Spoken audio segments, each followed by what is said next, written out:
On this episode of Trickle Down Theories, Mile High Huddle draft analyst and co-host of the Huddle Up Draft Pod, Nick Kendell, joins me for the second round of our 7-round NFL mock draft.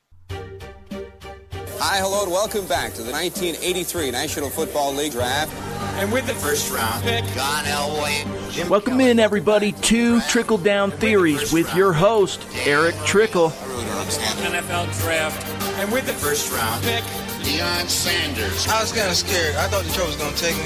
I would have asked for so much money that I had to put me on layaway. Welcome back to the NFL Draft. Good young players with the draft's all about. Year in and year out. Welcome back to the Draft. Wide receivers, running back, Tackle, quarterback. every year in the draft. There has been a trade. Ricky Williams. John Dolphin on a shady Saturday. Welcome back to the Draft. Good afternoon, morning, or evening, ladies and gentlemen, and welcome to Trickle Down Theories.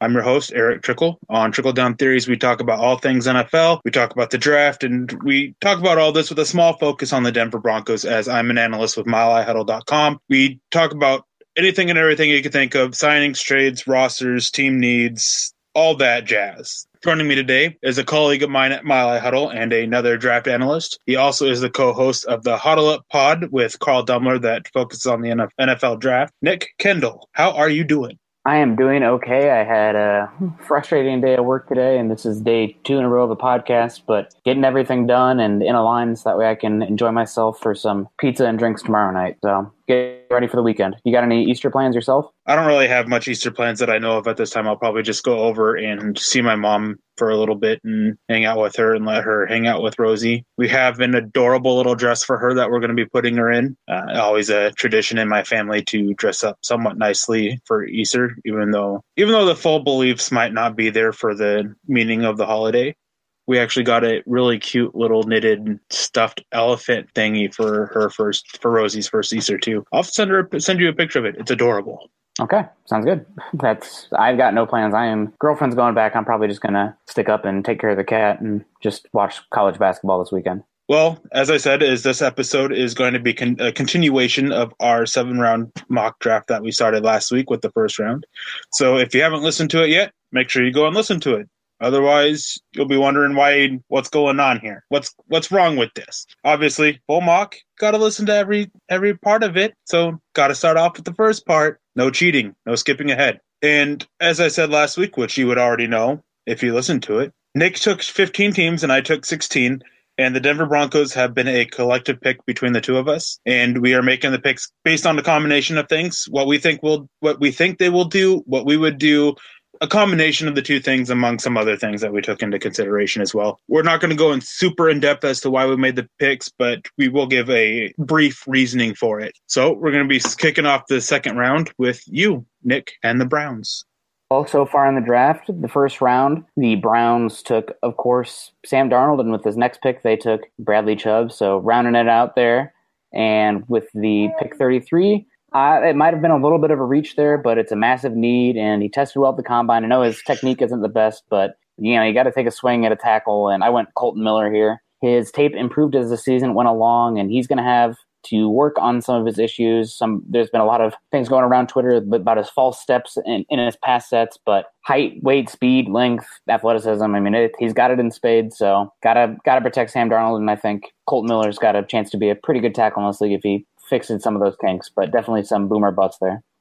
Hey, no, height, weight, speed is a receiver thing, not a tackle. He does fit that mold, though. What is he? Yeah, he's got the good size, and he's got decent quickness and athleticism for the tackle position.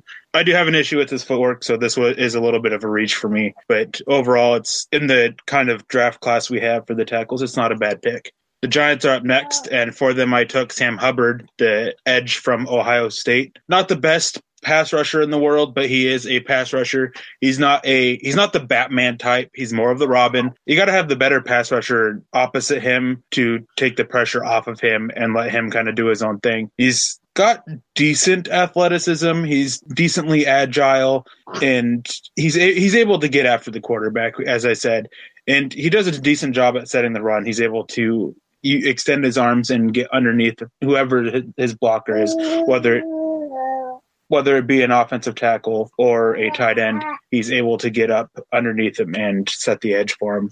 And with the Giants moving on from Jason Pierre-Paul They need another guy. Obviously, as I've stated multiple times already, he's not the number one guy, but it gives them someone that they have on the roster to help get after the quarterback anyways. All right, well, I am back on the clock with the Browns again, and I went with Nick Chubb, running back from University of Georgia. He had that horrific knee injury not too long ago, but he's played 2 seasons since then. He's looked better and better each consecutive season, and he tested great at the combine. There are some questions about his ability as a pass catcher, as a pass blocker, because that was more Sony Michel's role at Georgia, but Nick Chubb tested bigger, and I think he tested more athletic at the combine, and he pairs very well with Duke Johnson in that backfield. Maybe a little bit similar to Carlos Hyde, but I don't see Carlos Hyde as a long-term option, and I'm just trying to fill the best I can with these 2 picks here around Sam Darnold and make that team at least young, give it a good young offensive core. And they got Njoku there, they got Jarvis Landry, they got Colton Miller now, and now Nick Chubb. So it's a pick that makes sense to me, and just best thing for a young quarterback besides a good offensive line is a good running game. So Nick Chubb for the Browns here. Next pick, I have the Colts again. Colts have a plethora of second-round picks thanks to their trade with the Jets, where they swapped from the 3rd pick for the 6th pick. And with this one, I go with Ronnie Harrison. He's kind of a box safety linebacker hybrid. Honestly, wouldn't be that surprised if he ended up the better player in that Alabama secondary. I like Minka, but I think Ronnie Harrison has a more defined role coming into the league. And Colts have needs everywhere. Honestly, their board should just be best player available no matter what, because the roster is that bad. I guess outside quarterback, but odds are the best player on the board is not going to be a quarterback, so you don't have to worry about that. Colts again with the next pick, and I went with another Alabama guy, Calvin Ridley. Maybe a little bit similar to T.Y. Hilton, but he was the best wide receiver I had on my board here. Some people were talking about him as a top 15 player before the draft, or before the combine, and he measured a little smaller, a little slower than you want, but his tape, he still runs good routes, has good hands, and you got to help Andrew Luck there. So got another good player there for him. So Ronnie Harrison and Calvin Ridley, 2 Alabama boys to the Colts with 2 back-to-back picks. Yeah, I like all those picks a lot, especially the Nick Chubb to the Browns, giving them that reliable running back as long as he can stay healthy. Yeah. Next up were the Tampa Bay Buccaneers, and I ended up taking Stanford safety Justin Reed.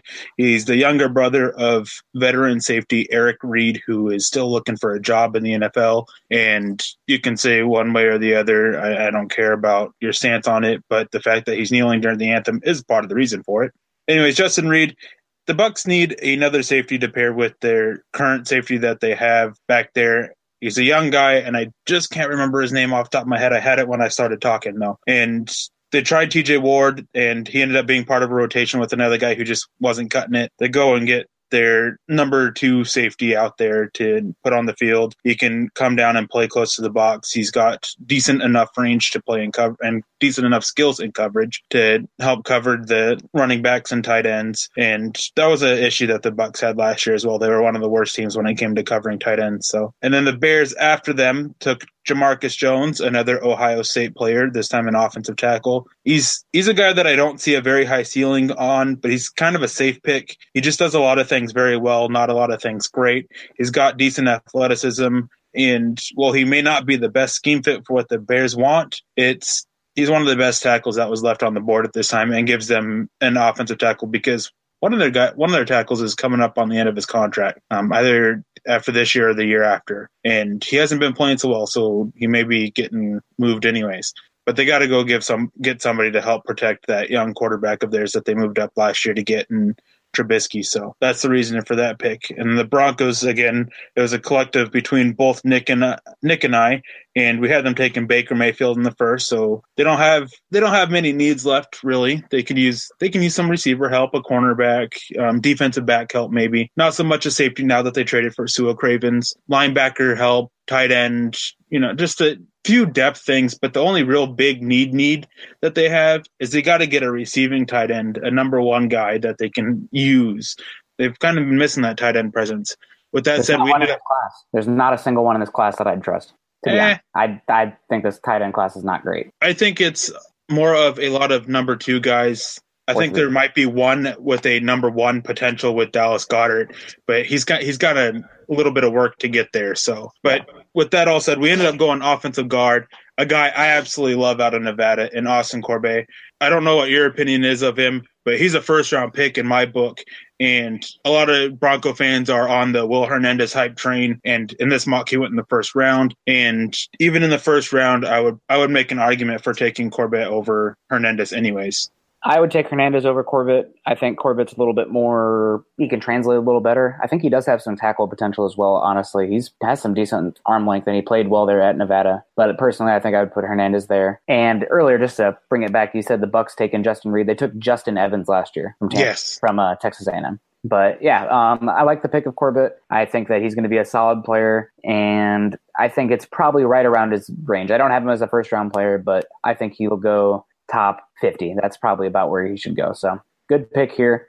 With the Raiders, I'm on the clock next, and I went with the best defensive back I had left on the board, Mike Hughes from UCF. His tape is better than his athletic testing, but that's fine. He sticks with guys. He's got good ball skills, very smooth. I think he ran a 4.5, which is the reason that he's not a first-round pick, but I like him a lot, and the Raiders need help all across that defense. So getting a guy like Mike Hughes, from the national championship Central Florida team, it's a good pick there in my opinion. Next one, honestly, the guy that the Broncos just brought in, and I was hoping that you would pick him over Corbett, but you didn't, so that's okay. But James Daniels from the University of Iowa, I think he's the best center in this class. He's better in his own scheme long term, but I think he's one of the 4 youngest players in this class as well. He's going to be 20 when the league year starts, and he's still filling out his frame. Man, he moves so well. He's one of the better combo blockers in this class because he can get to that second level and seal off a guy like a linebacker as well as any center I've seen in a good while. And then I'm on the clock again with the Patriots, and I went with the new Jimmy Garoppolo.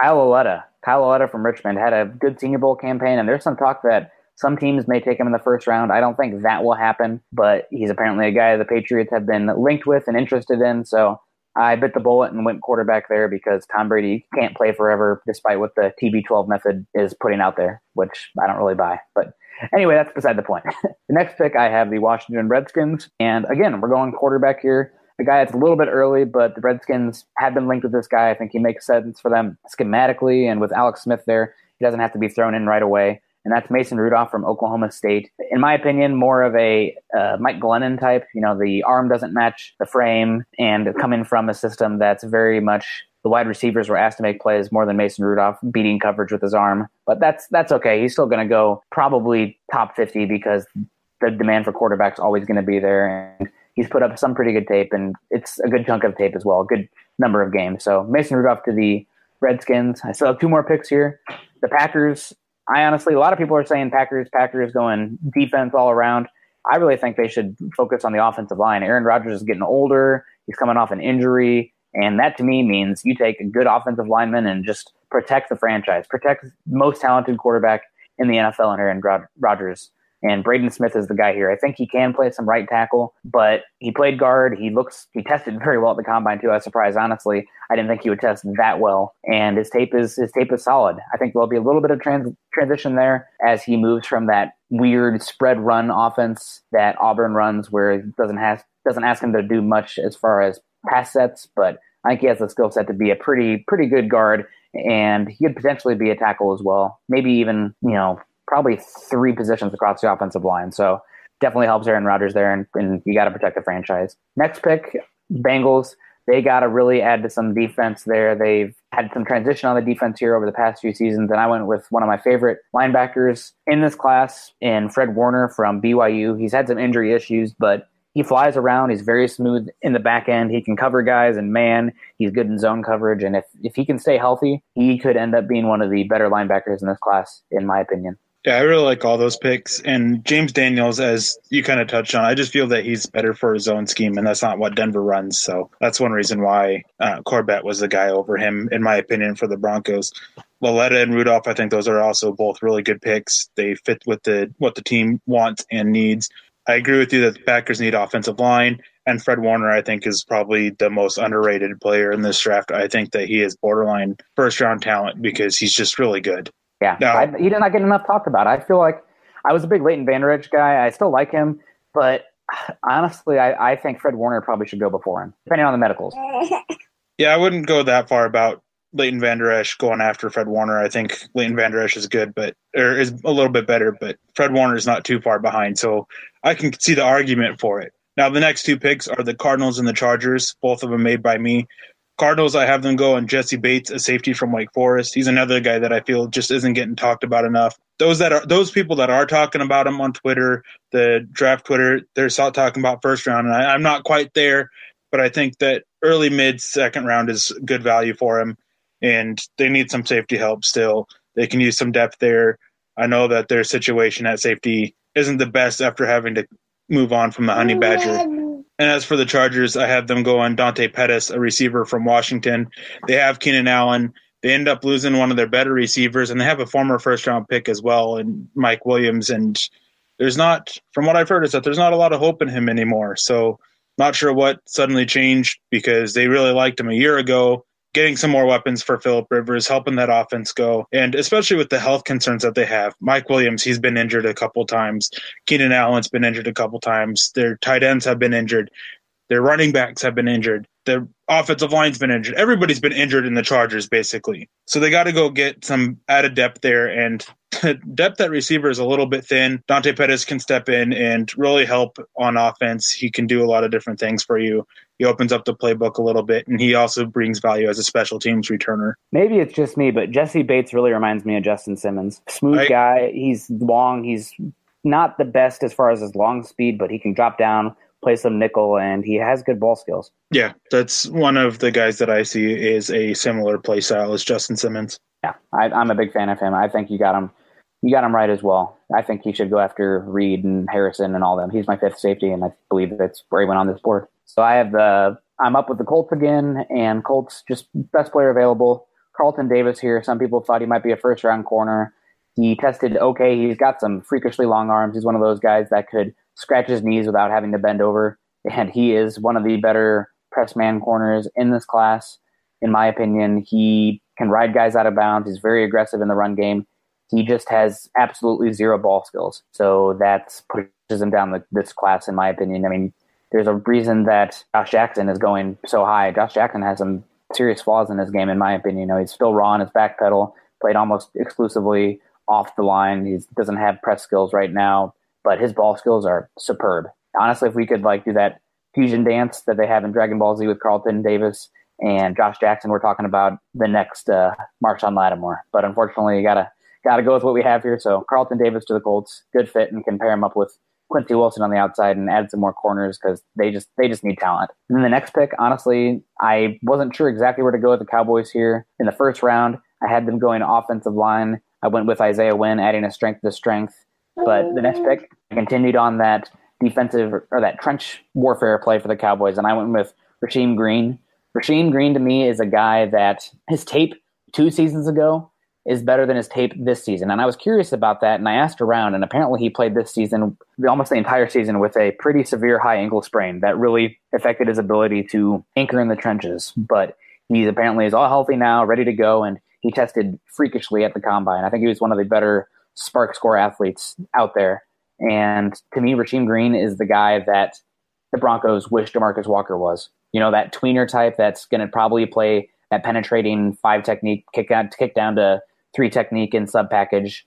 And I just think Rasheem Green is a better all-around athlete, stronger overall. I mean, not as protective because Walker had a lot of sacks, but that had a lot to do with Sweat and Noddy being around him as well there. So not going to get too much into hammering on Walker, but Rasheem Green's the pick there, and I love going back-to-back trench picks with the Cowboys there. Yeah, and you may not want to go on it much. I don't want to talk about it too much with DeMarcus Walker, but I just want to say that the other day when I think it was Vance Joseph was talking at the owners meetings during I think it was the coach breakfast, and he's talking about DeMarcus Walker playing that interior sub package pass rusher, like rushing from the 3 tech. The smile on my face was enormous because obviously if you've been reading my work for a while, if you know my opinions on DeMarcus Walker, that is where I feel it's best for him to succeed. So I think it's great that the coaches have seen that and that's what they want to do with him. Now, before we continue on with this mock, I just want to remind you listeners to please give us a click and subscribe to us on iTunes and Stitcher. Don't forget to share us on Facebook and Twitter and anything other social media that you can think of. If it wasn't for you listeners, we wouldn't be here today. So please go take the time, go just to iTunes and Spreaker, rate, subscribe, let your voices be heard on how much you enjoy listening to us talk. It's so very appreciated by all of us. Huddle Up Pod podcast network, I guess would be the best way to put it. You guys enable us to do something that we love to do. We're passionate about it. If we weren't passionate about it, we wouldn't be able to do this anywhere near as often as we do. We wouldn't be able to put the time in to edit it, to just do all the work, all the research, everything that goes into each of these podcasts. So all we ask is that you help spread us around. And again, you guys don't know how much it means to us. Now, for the next, let's see, how many picks? 4 picks, I think it is. Maybe 5. My eyes, I can't quite make it out from as far away from my computer screen as I am. They're all made by me, so you get to listen to me babble on for a little while. The first up's the Detroit Lions. I have them going big guy on their defensive line and Tim Settle from Virginia Tech. There's some concerns with him because at the Combine, he fell down a couple times during drills. And he just didn't have the best showing at the Combine either, but he's so good. He reminds me a lot of Vince Wilfork. His build is very similar to him. They've got that fat middle there. It's really flabby, kind of like my stomach, but I just like what Tim Settle brings to the defensive line. And the Lions, they need help with that. Matt Patricia's their new coach. He got to work with Wilfork. So it's a pick that makes a lot of sense to me. Following that up, the Ravens, they're going running back Ron Jones from USC. They have the other USC running back from a few years ago too, right? Allen, I think was his name. Yeah. But they don't have a number one guy, and Jones can bring that in. He's got a pretty good fumble rate. He doesn't put the ball on the ground all that often. And it gives them a running game because their style of offense is you run the ball and you throw it deep. So that's just what they want. Ron Jones can help them do that. The Bills, they go and get a tight end for whoever they end up having play quarterback for their future because it's probably not the guy that they signed. And that's Dallas Goedert from South Dakota State. He's the only guy in this draft at the tight ends, as I mentioned before, that I see that has number one tight end potential. A lot of his play style reminds me a lot of Zach Ertz. He just needs a lot of work to fully get there. And if he does get there, that'd be great. If he doesn't, he can still be a really solid number 2 guy that can wreak havoc as a receiver still. And then the Chiefs, rounding it out, they need some help getting after the quarterback still. Dee Ford just quite hasn't panned out quite as much as they had hoped. Justin Houston's been dealing with a lot of injuries and has seemingly been on a decline. But they go with Agbanya Okoronkwo. Is that how you say his name? Nailed it. Yes. That edge from Oklahoma. I know a lot of people talked about having him move to off ball, and I think that'd be a mistake. This guy's a rusher. You want him attacking. You want him getting after the quarterback and helping against the run.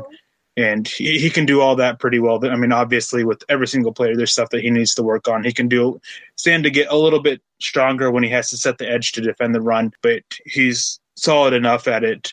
And it gives them a guy that they can use and plan for the future as they are on a kind of a hopeful to be short-term rebuild for the Chiefs team, as they're likely to take a small step back at the least with the moves that they've made with Marcus Peters on the move, with Alex Smith, and going down to the now second-year player who has only played one game in Patrick Mahomes. So Okoronkwo gives them that pass rusher that they need and potentially allows them to move on from Justin Houston in the future. Not bad, not bad. I like all these picks. Ronald Jones, I'm curious to see what he's going to run when he finally can. Tim Settle, he was a guy that I liked a lot coming in. He had flash potential. I know he's one of the younger players in this class, but man, he looked sloppy, I'll be honest. And he did not test well, but you have guys like that in the league that are making big money, but there's definitely some concern there for me. The next pick with me, I have the Panthers here. Then it's back to Eric because I had that huge run of picks in the middle. I went with DJ Chark. They have Norv Turner coming in, and Norv Turner has a classic downfield passing attack where he has that one guy with some decent size, but above all else, deep speed, that can stretch the defense. And DJ Chark, I see him, he tested great at the Combine. He's didn't have the best chance at LSU to show off because his quarterback play was not great, but he was one of the standouts, in my opinion, at the Senior Bowl, and a guy who's risen steadily through this pre-draft process.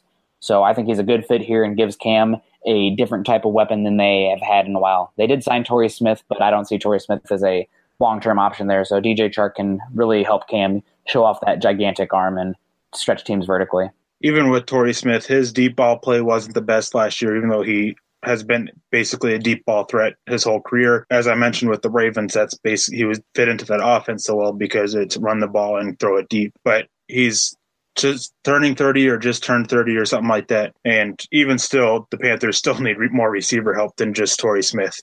I absolutely love this pick of Chark to the Panthers. Next up, I have a few picks here. The Bills are going offensive line. Martinez Rankin from Mississippi State. He can play every team that I've spoken with, somebody from, they believe that he can play all 5 positions on the offensive line. The Bills need a center with Eric Wood having to be forced to retire, which is really unfortunate. I absolutely loved watching Eric Wood. He wasn't ever the best guy, but he was really good. And they can use some help at guard. Tackle is about the only place that they're really set with, because Deion Dawkins surprised me tremendously with his play at left tackle, and they've got a couple guys who they're going to let compete for the right tackle spot. So Rankin's getting moved inside where I think he might be best at, and I think he would be best at center, and he would fit with the Bills tremendously. Titans follow up with Harrison Phillips, a defensive lineman from Stanford. I know I'm higher on him than you are, Nick, but he fills a need that the Titans have. They have Jarrell Casey, but they still can use some help on the interior of their defensive line. And he's a guy that he's not a top-end pass rusher, but he's a guy who can help push the pocket, and he's a guy who will be solid and defend the run. He's not a super fancy, shiny pick, but he's a good overall football player that you just kind of want on your team, and his football IQ is tremendous. And then Falcons, they go get another receiver. Mohamed Sanu is good at what he does, but they can still use some added help there. And they lost Taylor Gabriel, didn't they? Yes, they did. Yep. So they can use that third receiver too, and they can move Sanu around. But James Washington from Oklahoma State, with this year's receiver class, the top of the receiver group, it's so cluttered, and nobody's going to have the same rankings on them. They're going to be very different. I'm sure I can find 15 different guys, and our receiver rankings might have, for the top 10, might have 3 guys in the same spot. It's just such a cluttered group at the top. There's no standout top guy in this year's class, so somebody's going to fall. James Washington falls a little bit. I think he's worth about a early to mid second round pick, and he falls to the late second here to the Falcons, giving them another weapon that they can have and making that passing game even more potent. Alrighty. Well, I am on the clock now with the 49ers, and I feel like I maybe went a little bit of a reach here, but I'm a big fan of this player. Quentin Meeks, cornerback from Stanford. He does have some issues with some balance. I noticed on tape he ends up on the ground more often than he should. But as a press man corner and with ball skills, I mean, they didn't really even throw at him at Stanford. And his father is a defensive back coach in the NFL, and he's a smart kid, one of the better tape guys in the entire class. So Quentin Meeks, 49ers, he's a local kid, and I just think they have a fair amount of picks, and it just makes sense to me. So Quentin Meeks here for the 49ers, helping add to that back end. I'm actually shocked you didn't mention one thing with Meeks. Do you know who he's compared to most in NFL circles? Who? Richard Sherman. Huh. Interesting. Who do the 49ers have? Richard Sherman. I think it's perfect, and he's going to be able to learn from Richard Sherman. I don't think that it's the Richard Sherman comparison is a perfect one for Meeks, but I do see the similarities there. And even still, Meeks is a smart guy. Sherman's a super smart guy. You can talk about him being stupid all you want, but this guy, Richard Sherman, is brilliant. If you ever listen to him talk about anything, it just shows. And pairing those two and letting Richard Sherman work with Meeks would be, I think, fantastic. Both Stanford kids, too. Yeah, I think that it's a perfect pick, really. And I wouldn't be surprised if the 49ers try to move up for him to secure him, because from what I've heard is that there's teams interested in him in the middle second round. So Nice. As for the Steelers, they can use some added help getting after the quarterback. Their Bud Dupree, their former first-round pick, hasn't exactly lived up to expectations. And they've they have TJ Watt there, but outside of him, the edge power there it's just okay. And TJ Watt even plays a little bit inside. He kind of moves back and forth a little bit. So Duke Ejiofor from Wake Forest gives them that added power. He kind of fits the mold of what the Steelers want from their edge guys, a little bit bigger. Bud Dupree was a kind of an outlier with his size, but he's not the best ending up, so they'll have to work with that. But they go get an edge that they kind of need. And I was considering the next pick for the Steelers too, and that's another edge player with Arden Key to the Jaguars. Arden Key, he falls for me a little bit because he just kind of lacks I don't know. There was some issues. He quit the team and then he came back. His weight fluctuated a lot this last year. He's better when he plays bigger. He showed up to the combine a little bit light, so teams got to sit there and work with him and make sure he keeps his weight in check at the right weight. And from what I've heard is that they want him about 250. They don't want him at under 240 like he showed up at the combine. I think he came in at 238. So that's something that they have to keep an eye on. Jaguars, they got to get a little bit better getting after the quarterback from the edge. They've got the interior pressure down, but having that guy who can take over the game from the outside, and then basically you have the 2015 Denver Broncos defense there. They've got the secondary that kind of matches up with them. They've got the interior pressure. The linebackers can use a little bit of help still, and their edge guys can use a little bit of help. Arden Key does that if they can help him reach his potential. And they've got some good guys on that roster, a mix of veterans that are on second contracts and younger guys who are still on the rookie contracts to sit there and help him keep his weight in check and some of these other things in check with him as well. Alrighty, well, we're going to keep the edge trend going here with the Vikings. I have them going Josh Sweat, edge from Florida State. If it wasn't for some questionable medicals, Josh Sweat, I think, would be a top 40 pick. He still might be. He might honestly be a first-round pick given the need for edge rushers and how freakishly he tested with his size. He is definitely still a ball of potential. He didn't really live up to it fully at Florida State. Granted, they kind of had a weird scheme going on last year and they just kind of fell off. But Sweat's a very interesting guy, and I think that he's going to have a lot of suitors. Honestly, I think he's rising. He seems like he's been raising a lot of people that I respect to have pretty high opinions of him. So Josh Sweat here for the Vikings makes a lot of sense. He's not a perfect 4-3 scheme fit, but you're not sure what's going to happen with Hunter going forward and teams just adding edge rushers. I mean, when you're as good as the Vikings are and as complete as they are, take guys at value positions that you think you can develop into something and potentially offer you some depth if you lose a guy going forward. So Josh Sweat makes a lot of sense. Oops, sorry, go ahead. Also with Sweat is that, didn't he tell you at the Combine that he prefers to be in a 4-3? He did, yep. He says he prefers to play with his hand in the dirt. Yeah. And then the other defensive end for the Vikings, I can't remember his name, Brian Robinson? Yeah. He said that he's going to be retiring soon, so yeah, that's another thing that they got to keep an eye on as well. And they paid Everson Griffin, who's one of the better edge rushers in football, one of the more underrated guys. But Daniel Hunter, LSU guy, I think went in the third round, and he's been a really good edge rusher for them, but he's set to be a free agent after next season, and they just paid Kirk Cousins, so you can't pay everybody when you're paying a quarterback that much money. So Josh Sweat's a guy that could transition and take over as a starter, and I think he's got super, super big potential. And sorry, go ahead. That and Anthony Barr as well. And so with how they do it, the Vikings and their defense is Josh Sweat. He's got the ability, I've heard, to drop back in coverage. He can move into that Anthony Barr role. It won't be perfect, but if they want to get him on the field, they can do that. They can have him at blitz from there. They can have him do certain coverages from there. It's just, and then you need multiple guys to be able to get after the quarterback. How many was it that the Eagles had, like 8 pressures on the quarterback or whatever it was, or 8 guys with 20 pressures or something like that? Yeah, 8 guys with 20-plus pressures last season.